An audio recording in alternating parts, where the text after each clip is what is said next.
This is Adam Finkelstein. We're here in Springfield, Massachusetts for the first stop on the B-Scene Tour. We saw New York Lightning select tonight, found a couple sleepers, potential high major prospect, a few other scholarship prospects. Here's a look at who impressed in the first stop at the B-Scene Tour. When you say the name New York Lightning, most people automatically think of the EYBL program.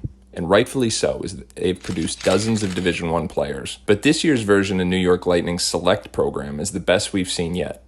Every player on the roster should play at the next level, and there's prospects for all levels of college basketball.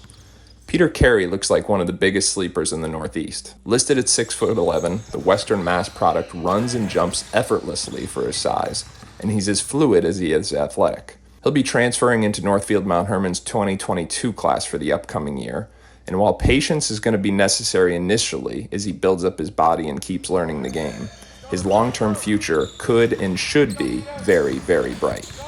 2 NEPSAC postgrads already have D1 recruitment. Brandon Mccalcio, who's headed to Loomis Chaffee from Don Bosco High School in New Jersey, is a big wing with deep range on his jumper who plays above the rim with ease and was far and away the most productive player in the gym the night we watched.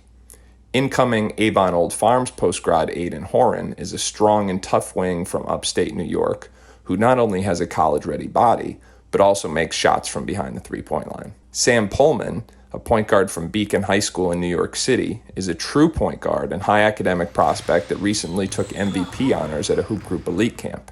He's a name that scholarship-level coaches need to be aware of. So too is incoming Our Savior Lutheran postgrad Ansley Allamore, a wide-bodied big man who has a soft touch facing the basket. New York Lightning Select also features several returning NEPSAC products, all of whom are high academic prospects. Jake Daly's headed back to the Kent School for his senior year and remains a very intriguing prospect with great perimeter size and floor vision that allows him to be a very big point guard. NMH's Reese Clark was probably the hardest working guy in the gym and has clearly been putting in long hours on both his body and his game as he's shooting the ball at an unprecedented level and boasting a strong frame. KUA's Quinn Guth is cut from a similar cloth, as he's strong, tough, skilled, and solid across the board. Loomis Chaffee's 6'7" forward Peace Prendergast put up huge numbers in his days in Long Island, and is now an impact player on the defensive end of the floor as well. Brett Hutchinson spent his senior season helping Notre Dame West Haven be one of the top programs in the CIAC, and is now headed back to the NEPSAC to join Canterbury School next year. Finally, Tommy Mobley, a rising junior from Haddonfield Memorial in New Jersey, rounds out the roster with a young and versatile guard for college coaches to keep an eye on.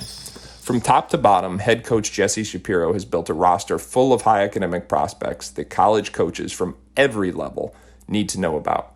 This group undoubtedly would have been one of the best programs in the HGSL this summer.